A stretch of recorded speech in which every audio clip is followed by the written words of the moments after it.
back to one thing about the intentional explosion. It's my understanding that the vinyl chloride was an endothermic reaction, meaning the rail cars were cooling down and there was no need to explode it. It's not too late for even whistleblowers to come forward from the fire department.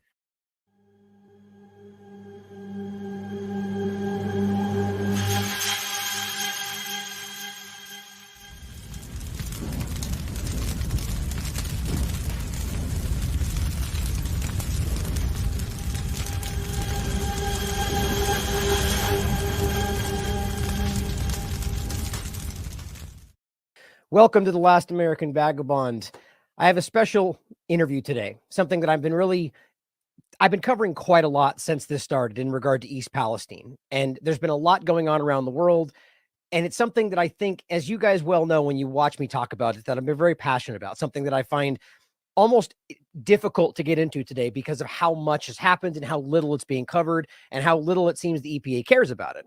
So I decided to invite Scott C. Smith back on today to discuss the current status of what's going on there, as well as some interesting FOIA requests and some censorship that he's been dealing with, and just to kind of bring this topic back into the focus, because it's really incredible to me how little coverage this got, even within the independent media. So again, for those that are haven't seen our previous interview, which was entitled The East Palestine Disaster and the Continuing EPA Cover-Up, Scott C. Smith is the Chief Sustainability Officer of Eco Integrated Technologies, joining me yet again today to discuss what's going on. How are you, Scott? It's good to see you again. Hey, Ryan. Great to be here. Thanks a lot for having me. Yeah, it's my pleasure, man. And you're one of the few people who have really been consistently staying on this story, and I really appreciate that.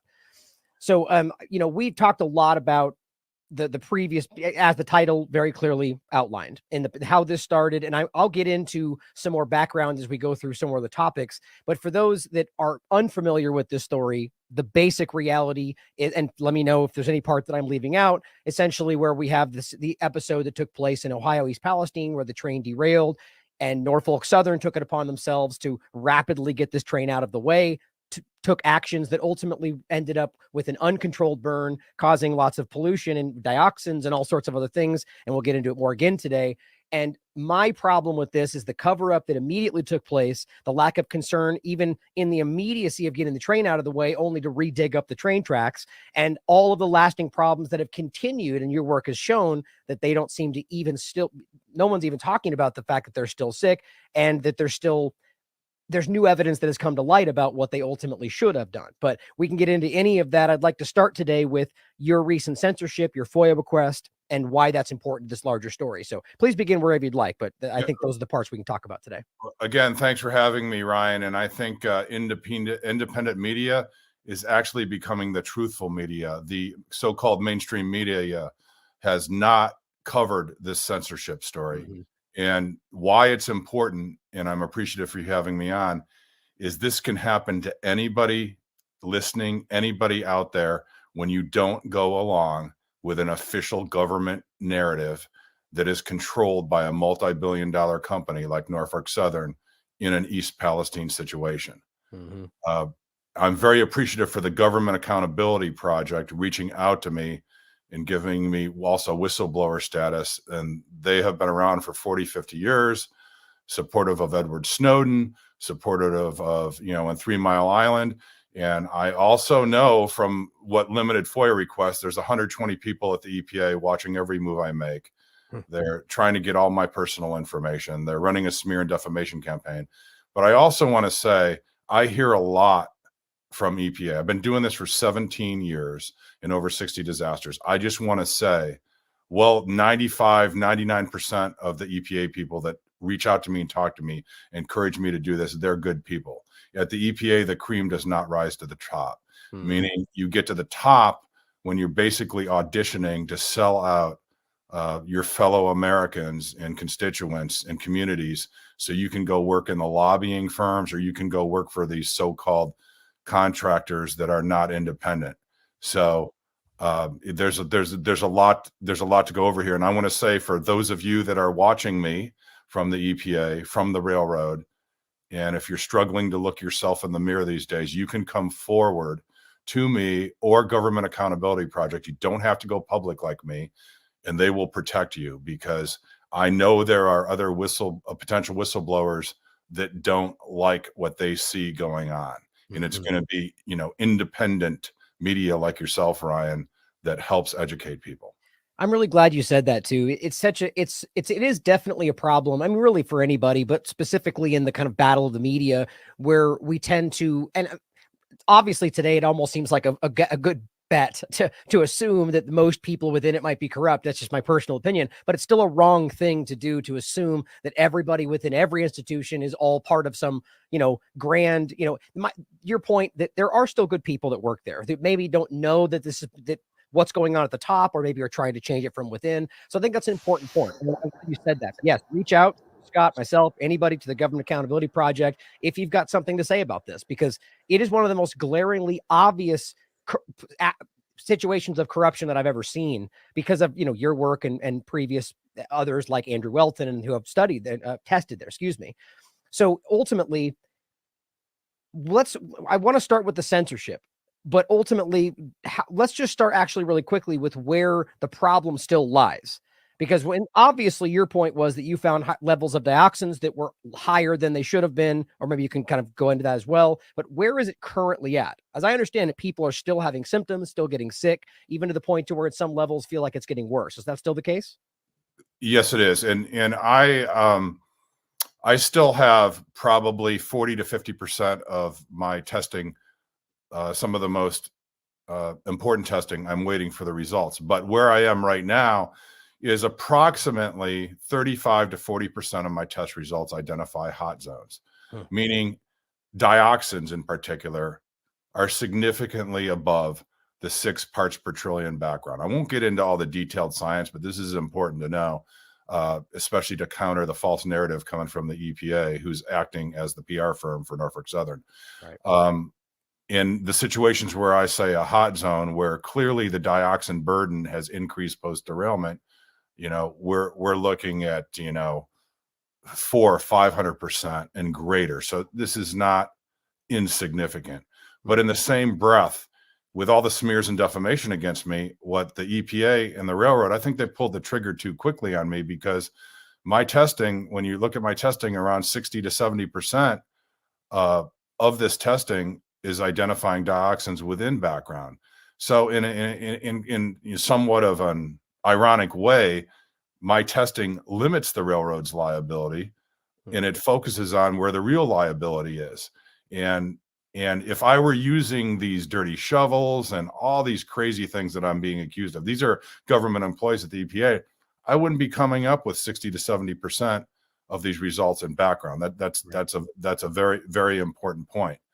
But yes, people are still getting sick. And to put it in simple terms, February 3rd, the first event, the derailment in the smoldering burn, may likely have created far more dioxins than the February 6th second event, which was the intentional burning and blow up. And we've got a lot of data to go through on this, and we're still analyzing it. But there's a third event, and I'm going to be out there on February 3rd for the anniversary. I've been invited to speak, and I'm going to be revealing more data related to about what because there's a third event, and that is the excavation in the cleanup.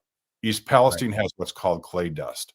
And it's my understanding from soil experts, that's the worst thing you can have for these dioxins and these small particles. So what they did, obviously, clearly, the controlled burn, many people believe that was done just to get that should not have been done.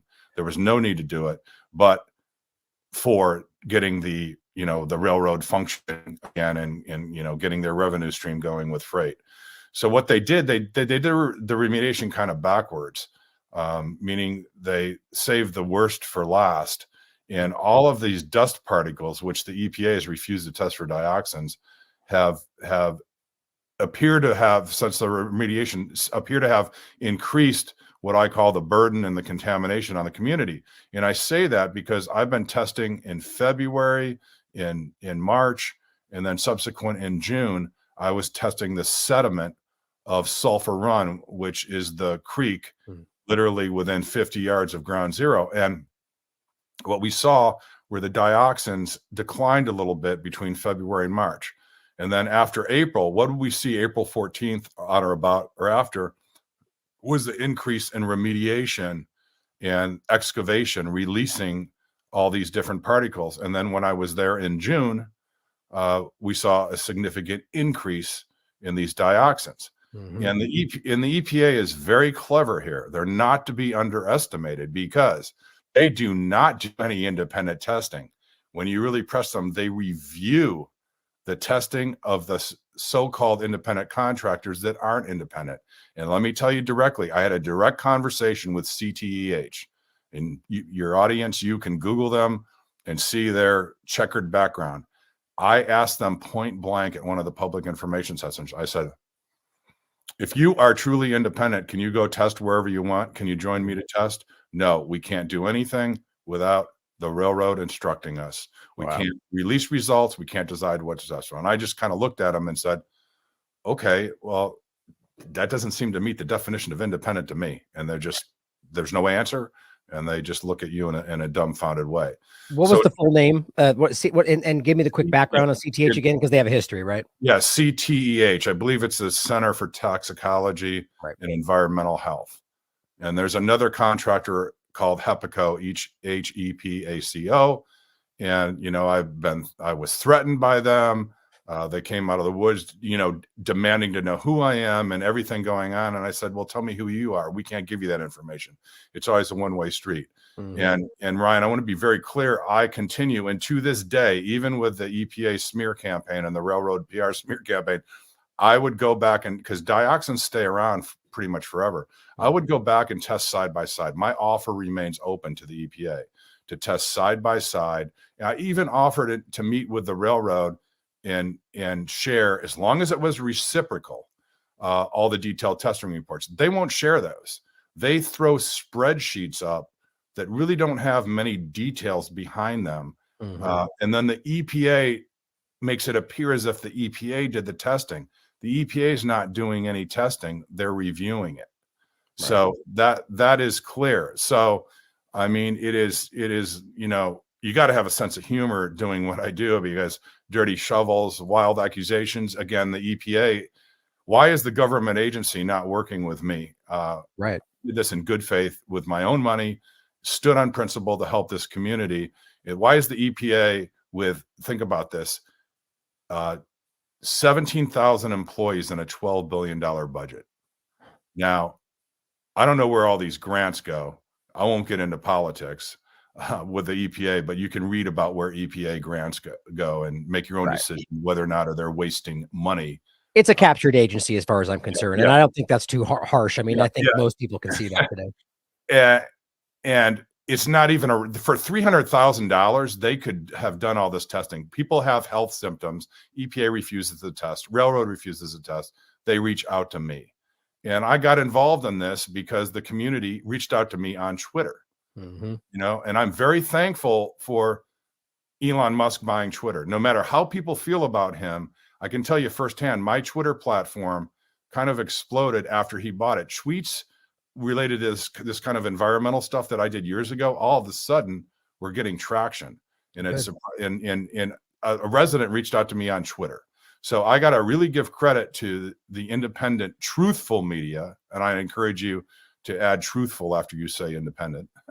Independent, truthful media and the platform of Twitter, or I probably wouldn't have been able to help the community because I didn't, I was only going to go out twice.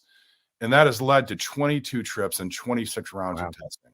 And I'm told I have the most thorough, comprehensive testing of any researcher doing this in any government agency. And your background speaks for itself. You're not somebody that should be dismissed in this regard. You know what you're doing. So 22 different testing, and it's been reasonably consistent with the alarming amount that you're finding.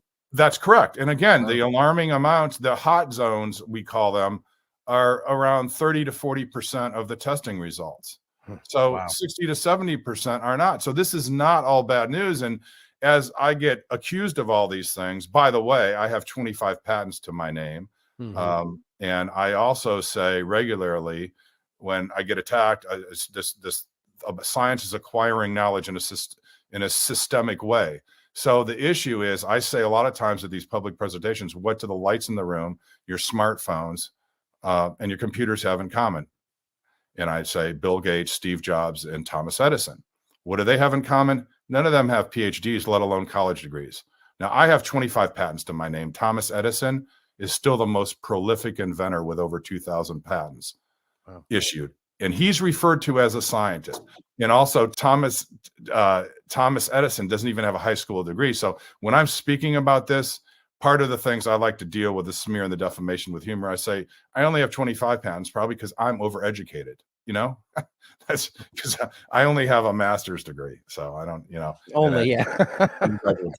So I really want to cover that because, all of my patents are based on environmental work in real world disasters with third-party testing that I do rigorously.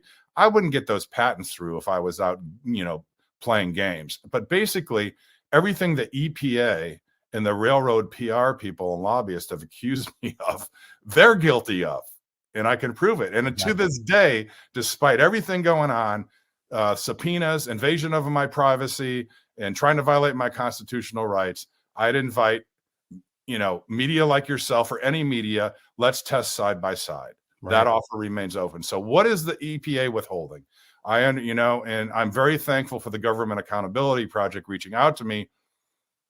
That's what Norfolk Southern and I think the EPA, they don't know how to deal with this now because they didn't expect me to get that kind of support. Mm-hmm. And if you don't have my subpoena response to Norfolk Southern, basically, I had given a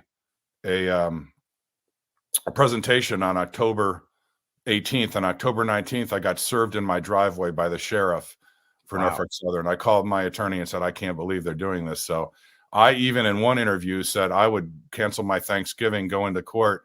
And I wish, Norfolk Southern keeps threatening a motion to compel. I said, bring it on. I want to put cameras in the courtroom and talk about this. They actually believe they can violate my constitutional rights, my right to privacy, and they've got the EPA working with them all along. So what was the subpoena for exactly? What are they accusing you of? All my communications with media, all my communications with residents, all my testing details that I paid for to help the community so they could continue to harass and bully residents too. So wait, so let me understand this correctly. So you've been offering your results even to work side by side for new results, and instead of accepting that, they subpoena you to get the same thing that you're willingly offering.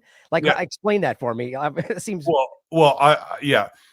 they subpoenaed me. Well, I wasn't willing to offer because I'm a private citizen and my communications with residents and press. Oh, I see. Specific that remains private. But as far as what I offered to share with them is the detailed testing reports on the condition that they share their details and the locations of where they tested with me. So instead, they just sue to get yours without reciprocating. So they refused. It's not a lawsuit. And I'm not involved in the lawsuit. I'm not a hired consultant. I'm not plaintiff. I'm not party to it. So this is kind of unprecedented with what they're trying to do. So what the point is, Ryan, I offered to share my detailed testing reports if they shared theirs with me. They refused. They only want a one-way street. The EPA continues to smear me, but they've kind of backed off now after Government Accountability Project and the FOIA request. And the interesting thing is they're withholding something like 2,000 documents with my name in East Palestine. So what is the EPA? Not only will they test in areas where residents are reporting health effects, they won't test side by side with me, but they work for us taxpayers. So why are they withholding all these documents? What's really going on? And you can see what I posted on Twitter. So I go on Fox News, interview with Will Kane on the Tucker Carlson show, March 17th, and then March 20th, and the limited discovery, this Barbara McCree, an EPA multimedia communications person, is requesting my personal information. That's this image down here, correct? That's correct. That's correct. And then on the other, there's some other tweets I put out where there are 120 people. I was told like 3 people. There's 120 people from the EPA. They literally file reports in East Palestine I saw him here. He did this. He talked there. So I don't know why they're so focused on this and what are they have to hide, but why this matters to all your viewers and anybody that sees this. Even if you live 2,000 miles away from East Palestine, this could be you next. This could be a train derailment, a spill in your community. Right. And you could be speaking out saying people are sick and you will be targeted like this. So here's what this is actually what you just outlined. I want to make sure people don't miss how important that is. So the EPA, whose only mandate is to keep people safe, keep the environment safe, like, exactly what they pretend they're trying to do here. And instead, and to be clear, actually, to preface before I say this, Andrew Welton has found similar testing results. Texas A&M they've found the presence of dangerous levels of dioxins. And yet, we even know that I think both the CBC and even the EPA elements, but specifically the CDC, went and half their team got sick with the symptoms, exactly what you would expect from not just dioxins, but other problems, as we can get into the mixing problem you've talked about. And yet, instead of acknowledging any of that, they're going after you. They're suing you from the Norfolk Southern side. They're trying to suppress your content on Facebook. Like, I don't think people can see that and not.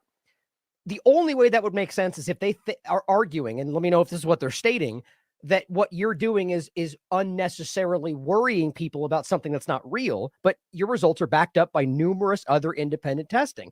So I think that's a very transparent example of them just straight up trying to suppress what the reality is showing. Am I wrong in that? You're absolutely right. And that's a great way to say it. And also, I've gone on record. I'll test side by side. Let's share everything in reciprocity. And if I'm wrong on something, I'm the first to go public. I'll do a press release and announce it. And I'm here to collaborate and work with them. But what I've when they are gaslighting, telling residents it's your lifestyle, it's the chemicals you're exposed to. Here's the simple thing, Ryan. Without my testing, these health symptoms were not ubiquitous in the environment prior to the derailment. The female menstrual cycle issues are real. The blood, it's horrible what women are reporting. Children, issues with livers, kidneys, kids that didn't have asthma, rashes, burning, and strokes and everything. And I've even reached out to become friends with Marilyn Leisner, the last mayor of Times Beach, Missouri, where there was a dioxin spill. She started describing eerily the same symptoms that are happening in East Palestine. And from talking to Marilyn, these symptoms in East Palestine are happening at an accelerated pace versus Times Beach. And here's another very important point. And I've been in over 60 disasters in 17 years, starting with my own. There has never been a disaster like East Palestine with these mixtures of chemicals. Wow. The EPA continues to disingenuously cite a singular exposure to a singular compound, like a benzene oil compound. Well, there's something called synergistic toxicity, and there are no standards for mixtures of chemicals, period. And they will not say that. And what I got censored over was a very well done piece by the Huffington Post by Chris DeAngelis. Yeah, the roll of the dice. And this is not me making it up, or I think I've been censored. This is a fact where I provided, and it's part of the Government Accountability Project press release. I provided the screenshots of Facebook. Facebook reached out to me. They confirmed me with a blue check mark. I've said, in my mind, I've done far more controversial things without ever having a flag on my account. So for the first time ever, I repost the mixture of chemicals, and a resident, Jamie Ray Wallace, the leader of the Unity Council, she put it on my timeline, and I got flagged for those too. That's affected my good standing. And we also have Mark Durno from the EPA texting residents to take down Facebook posts. Think about it. The government agency, and that's part of it. And these are irrefutable facts. This is not speculation. When they state that, not that they necessarily ever even need to or do, but what are they saying is the justification? Are they claiming the posts are false? Is that what they're saying? Yeah, well, it's clickbait and false. Yeah. And then it's crazy. Seeing as how in a confirmed blue check mark person at Facebook, you can call and get people on the line, but this is by design.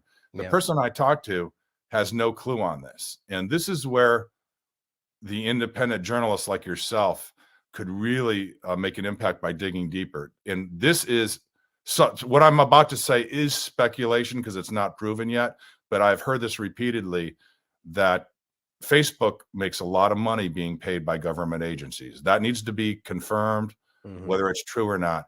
And how it works is they literally do have a Chinese wall between, like, whether you're confirmed or not. If you talk to Facebook, the person I'm talking to is going to have no clue about what's really going on. But if there truly is a flow of funds to Facebook and the government has a special person they call to flag posts, that needs to be exposed. And again, we know that's not happening on Twitter anymore, which is why Twitter is probably the platform if you want the truth out for independent media. So just really quickly, I do think that is even with Facebook, I would argue that's a proven reality. Frankly, I still think it's happening on Twitter as well, but I would agree that things have gotten a lot better. Even for my account, being able to share certain things, I just wonder if there's more types of manipulation going on. But either way, I want people to hear that. Even with Facebook in particular, this is something that has been proven many times over, whether they acknowledge it or not. So I agree with you. So if we indeed, and there's a lot of talk this year about democracy. Well, if we don't have our constitutional rights and free speech, and we have the government paying private companies to censor us, it doesn't matter there is no democracy. Right. So why don't, the elected officials on both sides of the aisle, are they so compromised they're not going to do anything about this? Yes, in my opinion. Yeah, I think so. Let me ask you a couple things. I'd like to get into both the kind of the questions about the shipping and the mixture as well as we briefly touched before on clean harbors, and I wanted to ask you more about that. But before we get past that, I wanted to ask you a couple quick things. One, you mentioned the parts per trillion, and I do think this is important. And my audience is actually pretty well versed on this. I've been going really deep, or have in the past, around the historical argument of the level of the accepted levels versus what they should have been. The stated reality is that their own research has shown that they should have lowered the acceptable level a dramatic amount a long time ago and just never did. So where is that currently, the stated, if off the top of your head, if you know the stated level of where dioxins are supposed to be safe, and what is the actual level of where they're safe based on your research and even their EPA's background research, and where is it actually being found right now? If you could go over that. Well, dioxins accumulate, and it's actually complicated. Great question, by the way, Ryan. But we know the background, meaning a background level of dioxins measured by TEQ. That's basically an index, because dioxins there's hundreds of congeners. So it's based on the toxicity of the relative toxicity in an index. So based on the TEQ, it is accepted by experts that a background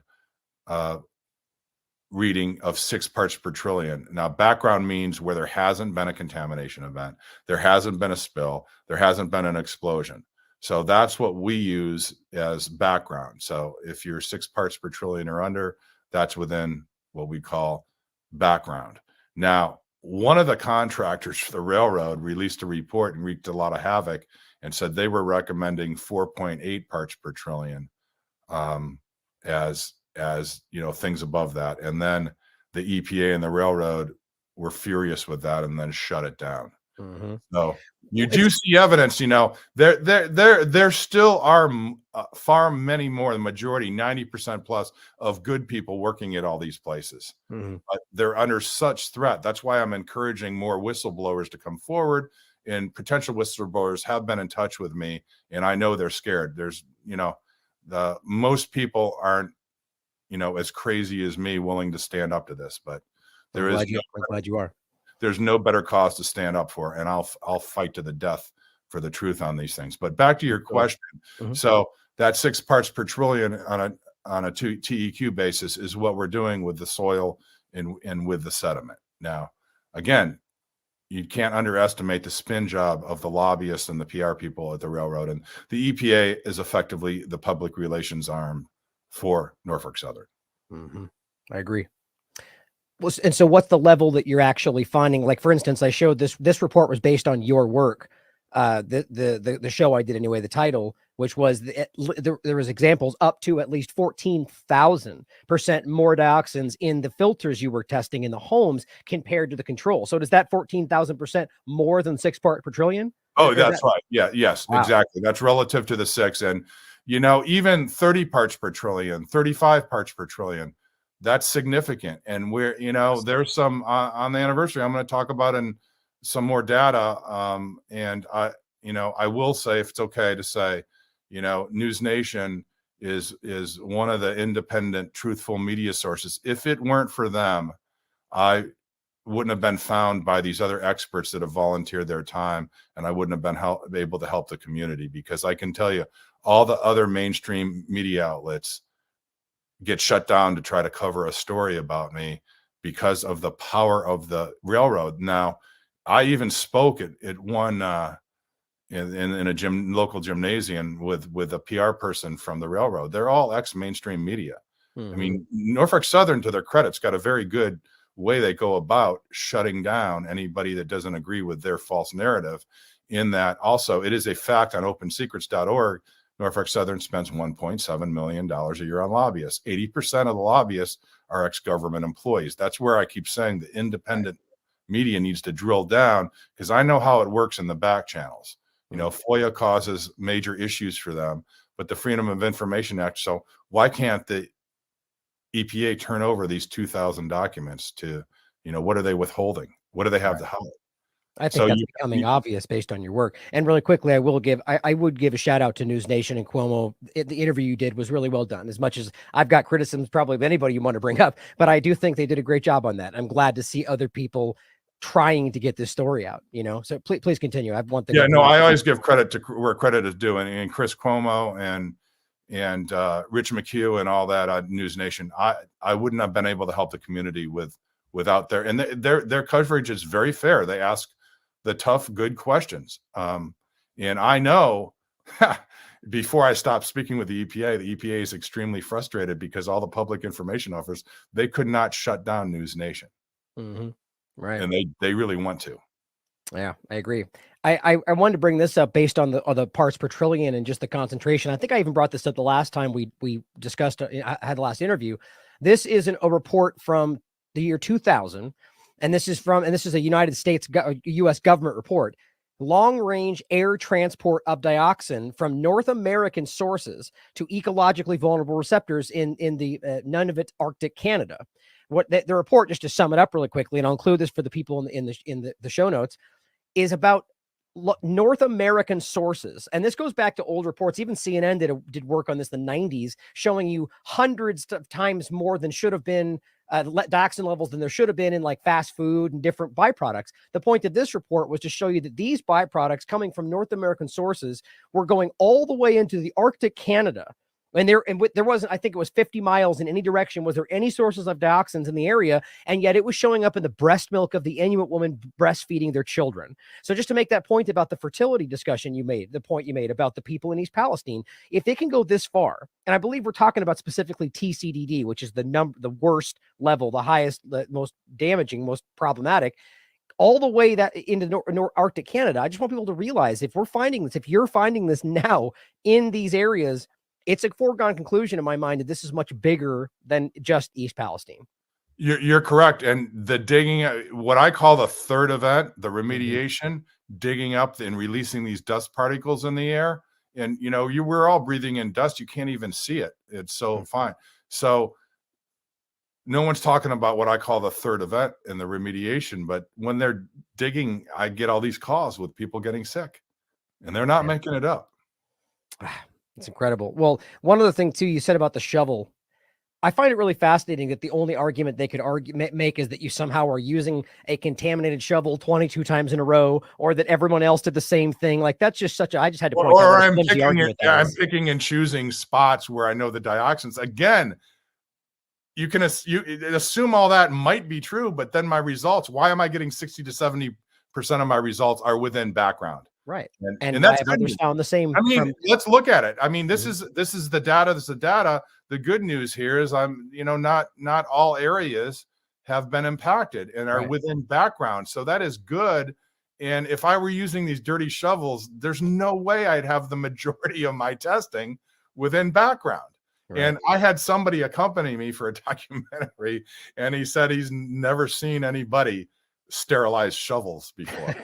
That's funny. And meanwhile, the independent contractors use high school kids, and they've actually put out videos where they're not even operating within protocol. It's the thing is they want to accuse me of because they know what they're doing to game the system. Right. So right. They want to accuse me of that. So again, after everything that's gone on, and they'll be watching your show, they watch everything I do. And name the time, place, EPA, railroad, PR people, lobbyists. Let's test side by side. Let's invite the media. We can revisit any place I've tested, and we'll do split sampling. Right. So I mean, if they want to accuse you, that's the easy way to prove it, right? That's right. That's right. None of their mouth is. And what is the EPA hiding in the FOIA request? Right. Now, right. I don't know. You know, some people have said, I don't know that it's against the law, but there's a lot. I did get the attention of a lot of the so-called mainstream media with that Barbara McCree looking for my personal information. Mm-hmm. That is alarming to a lot of people. It is. And again, I'll include that for people to check out, just the alarming reality that this is from, you know, her email address, the idea that there's a direct contact trying to shut down what you're saying and on Facebook and so on. I mean, to me, it's quite frankly not surprising at all, but I think the average person might find that a bit shocking. I'd like to ask you something about the actual burn. Now, first of all, you said controlled burn. Now, I think it's quite clear this was based on the idea of the lack of flow of information of oxygen, that it would be an uncontrolled burn. Is that correct? Yeah. Let me. Yeah. I used that phrase, but it was actually the more accurate phrase is an intentional explosion. Interesting. An intentional, uncontrolled explosion. Okay. And then the weather patterns that day were I understand from the weather experts, there was like a thermal inversion. It was the worst possible day you could have with weather to keep that hovering. Right. That's just unfortunate. Well, I want to ask you about this. Now, this is a part that I've really been harping on because I don't see very few people are talking about this.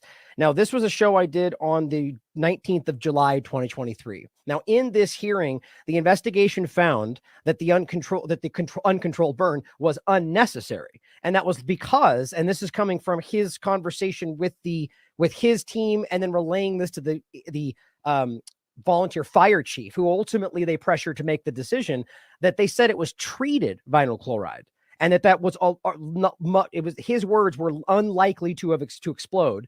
And then Alan Shaw and Norfolk Southern did not relay that to the independent fire chief when he then pressured him to make a rapid decision to do the burn itself. Now, what do you know about that? Do you have any insight into that? I find that really important. Yeah, it is very important. Right now, you know, the fire chief will say the EPA and the railroad, and the fire chief was, from my gathering of the evidence to date, the fire chief was kind of set up to say it was his decision. Well, he's on the record saying to some degree or another that he was essentially railroaded, no pun intended, like literally said that he was pressured. And I think that's really important for the record. Yeah. Now, the fire chief also has, you know, smeared or questioned. Now, I didn't know he was a testing expert, but let me say this. I will not do what the fire chief and what the mayor of East Palestine, Norfolk Southern's very clever there. But here's where I asked the independent media, why don't you look into has the fire chief have a new house? Girlfriend, fiance, wife, has she been hired by the railroad? Has his daughter been hired by the railroad? That's a great I'm point. posing these questions for you to look into, Ryan. And you know, check the existing mayor when they're pushing back on their own constituents of their town and not helping them. Watch, and I've seen this over and over again in 60 disasters. Now, I'm just asking the questions, but you need to watch the local people that are going after their own affected community and just see real estate transactions. I would encourage you to look at real estate transactions. I might know a little bit to just, and this needs to come from the independent media about this, because this needs to be exposed how this happens. Because again, for your listeners and everyone watching, this could be you next in your community. You don't think it's going to happen until it happens to you. Right. Well, now, I mean, what you're speaking on there, I agree with, are just logical things that we should be looking at. But it seems that you're speaking from some experience. Now, have you seen this happen in the past? Can you speak on that? Yeah, I've seen this. No, I can tell you for a fact, I've seen in other disasters where the local elected official not making much money, all of a sudden you see them driving around in a new fancy truck, new car, and all of a sudden there's a second home in Florida and they're moving. It's, you know, this stuff, It's very real. Yeah. it's not a coincidence. But I want to get back to one thing about the intentional explosion.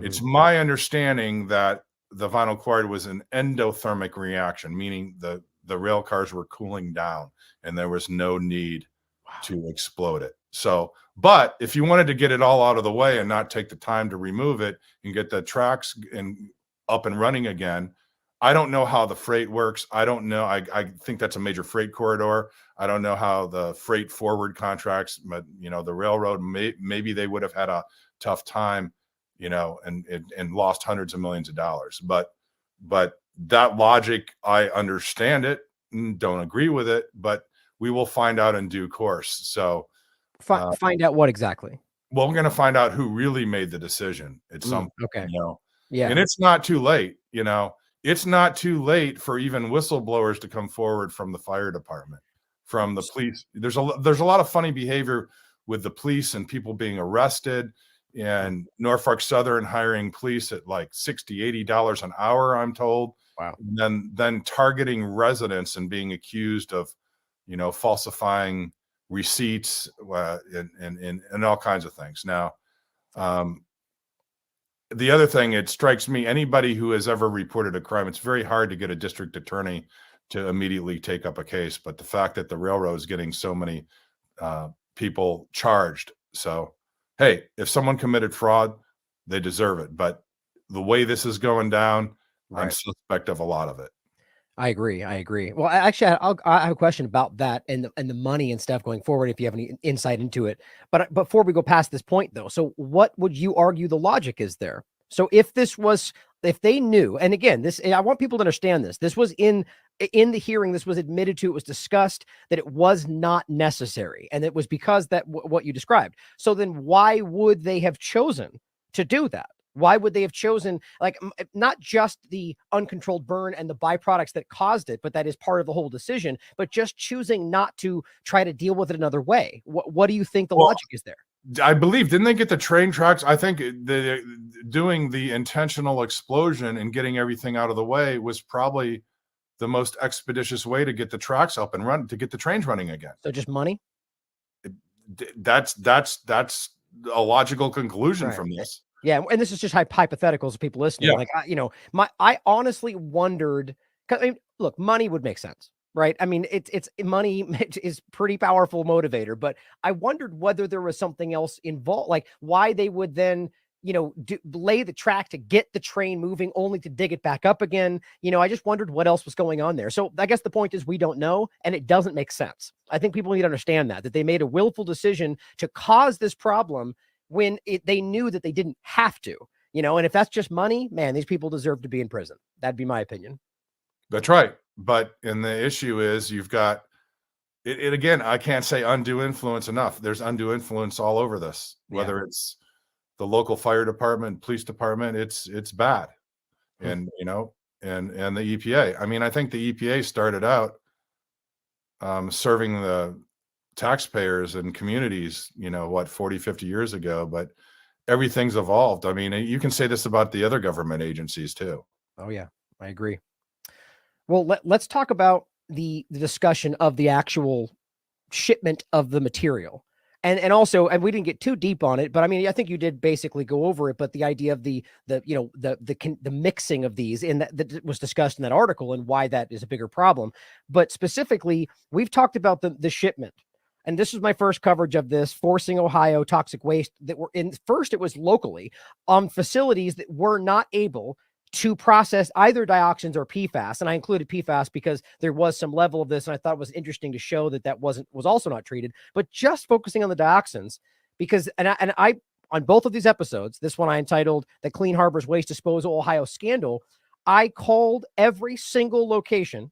And personally, and in these shows, it's recorded, I have on the record, have the evidence where I have them on the record stating that they are not either incapable of dealing with dioxins or weren't even aware that was in the process. None of them were incinerating. They were all being buried for the most part. So That's an incredible, important story right there, that they are spreading this problem around. And apparently, I guess it's under the argument that dioxins weren't that big of a problem, and that, but they aren't really addressing that now that it does seem to be showing up, even as they drag their feet for, I think, like a month to test for these in the first place. So you had mentioned in the past something about clean harbors, and there was more to the story.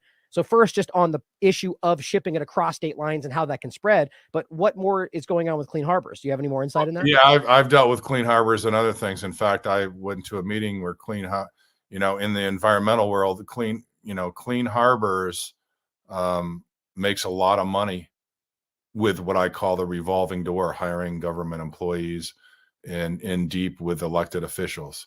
So it's all about making money and not about protecting the environment and the communities. They talk a good game. Again, they've got a lot of good employees trying to do the right thing. Right. But these dioxins, I understand, their specific disposal should involve incineration, and that's probably too costly.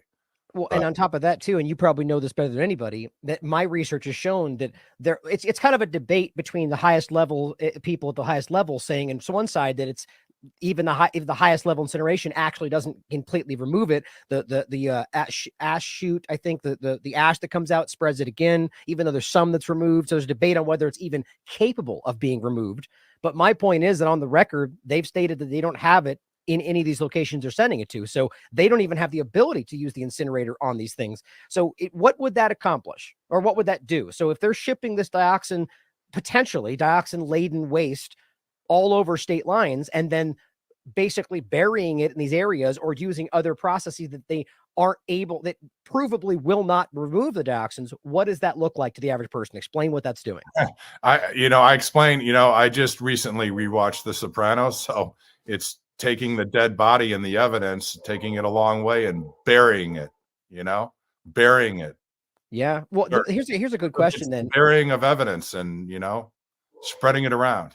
So do you think, and this is hypothetical, just your opinion, in the past, I forget who actually brought this up. I'm blanking on the person, but they made a great point about historically in disasters, you'll find that there's essentially two ways they can go. And I think it's obvious where Norfolk went in this one, but they can accept maximum liability and minimize the problem as much as possible, or they could spread out the problem intentionally and essentially try to minimize their liability, but it increases the fallout of the people suffering. And the point being that the more they spread out the problem, the more they can make an argument that it's just the background, right? That it's not there. In the longer away they get from it, the more they can say it's from other products, other byproducts.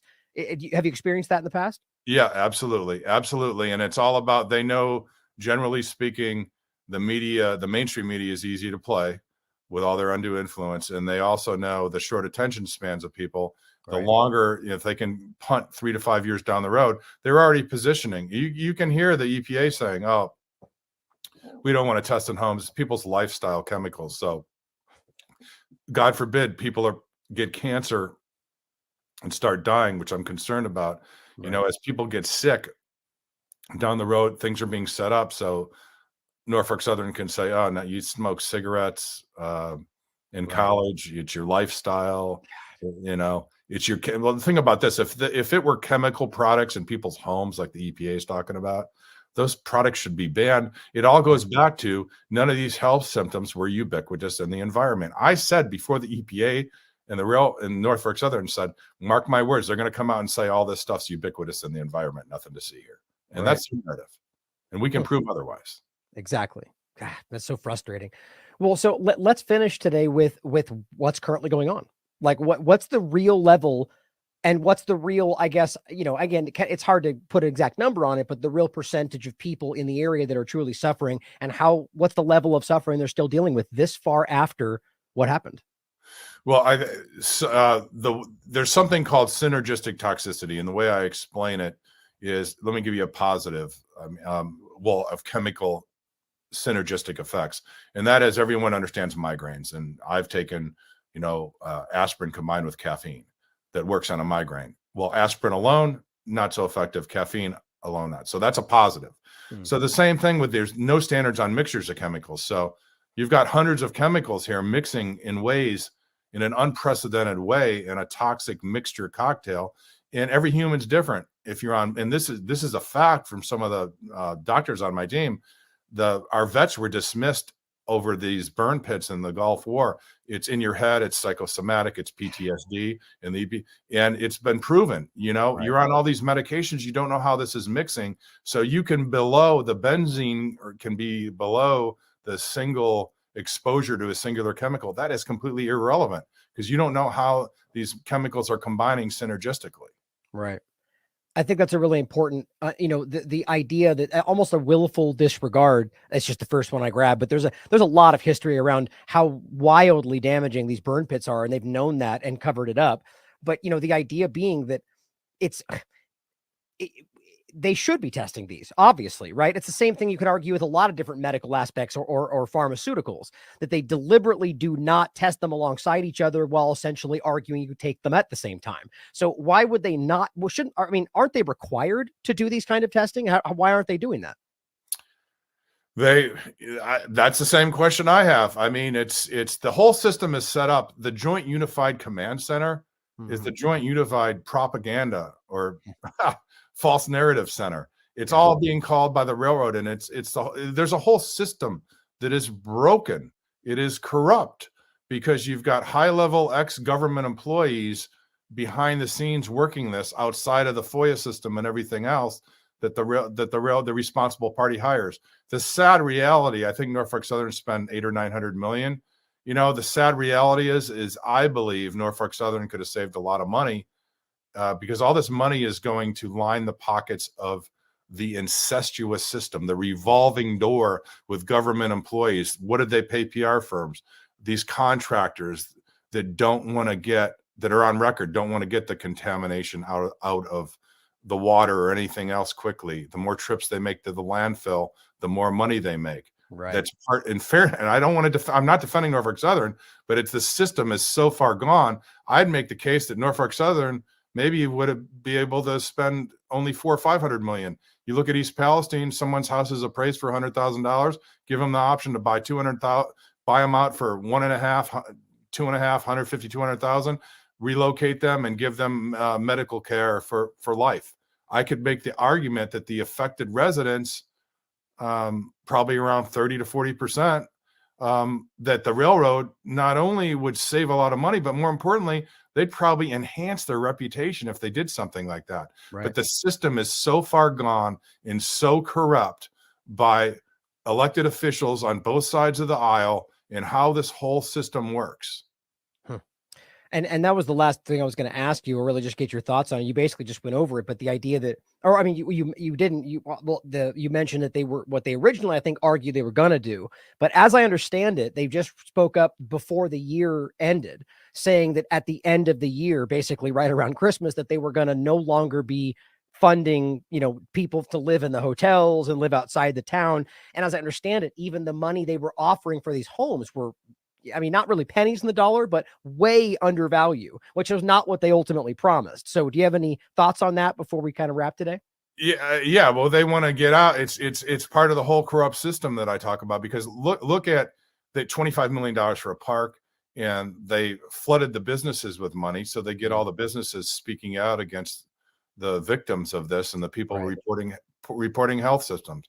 It's all by design. So they can say they put $100 million in the town, but yet the people crying out for help are being ignored and they're being vilified. They're being gaslit and they're being told they're the reason for their health conditions. It pains me, I mean, it's so incredible to see this so obvious, so self-evident, with so much evidence and independent researchers, multiple finding the same things. I mean, or even again, it's like I said before, the example where the CDC sends their own team and half of them get sick and we act like it was, I think they literally said it was exhaustion. Yeah. I mean, it's just absurd to see these kind of things happening. So thank you for continuing to stay on the story. I do think this is more important, even still, than people are giving it credit for. And sadly, I think it will, if this is not addressed properly, like many other examples in the past that you might have worked on, this will only continue. And that's my biggest problem here. So is there anything you want to leave us with today? Anything we didn't touch on in regard to the censorship or the going forward? And let's end with talking about how they can reach out to you and help. Yeah, I think for the viewers that are interested to know more, I think every American citizen that cares about constitutional rights and free speech should go to the Government Accountability Project and see the press releases involving the recent work. And also, I don't get into politics, but there's also a local Dr. Rick Chai that I've done testing with, and he's seen the corruption firsthand. He's running for Congress, and I'd encourage people to hear him and interview him. It's not political because it's a very unique situation. I've never seen anybody in this disasters would have that kind of integrity, willing to put himself on the line, because he's seen corruption at all levels. So people can do more research on him too. And also, Ryan, I'd like to come back on maybe around February 3rd or thereafter. There's going to be a lot more developments and a lot more news on some of the stuff and work and test results I'm doing around February 3rd. Outstanding. We'll count on it. Let's set that after the show, and let's make sure we do that. Well, and thank you. I mean, quite frankly, I'm always very skeptical about politics, but I really hope, and we should lean into anybody we truly think is trying to make a difference. Now, lastly, I'll include, everything we discussed today, as always, will be included in the show notes, but reach out to Scott if you've got something to say. If you work with the EPA, if you work with any of these groups, if you're a fireman that was there and you see something that you want to share, or something that you want to get out, please reach out. Make sure you follow him, follow his work, because he's doing excellent work on this. So thank you for continuing to fight for the people that are being ignored, and I look forward to speaking with you again. And anybody that wants to reach out to me, the best way is, we know that Twitter is not as censored as Facebook. So at Water Warrior 1, ONE, you just flashed it out. People can reach out in private. And, what I see optimistically is some of the people that want potential whistleblowers, they're nervous about their lives and careers. And I get that, but they can come forward in an anonymous way to me or Government Accountability Project. And I know there's a lot of good people at the EPA, that in the police department and the fire department, that they have trouble living with themselves and looking in the mirror, knowing that with the corruption that's going on. Absolutely. And, and that's the best point right there is, if come out and prove it to the world that these things are not so far gone, that we can change things for better, So I really hope that you do get some people reaching out for that. So and there are also whistleblowers at some of these contractors like HEPACO and CTEH that are very scared, but hopefully they will come forward officially and they can stay anonymous. Good. So. Outstanding. Well, again, I'll look forward to speaking with you in February, and thank you for your work, brother. And as always, everybody out there, question everything, come to your own conclusions. Stay vigilant. Thanks very much.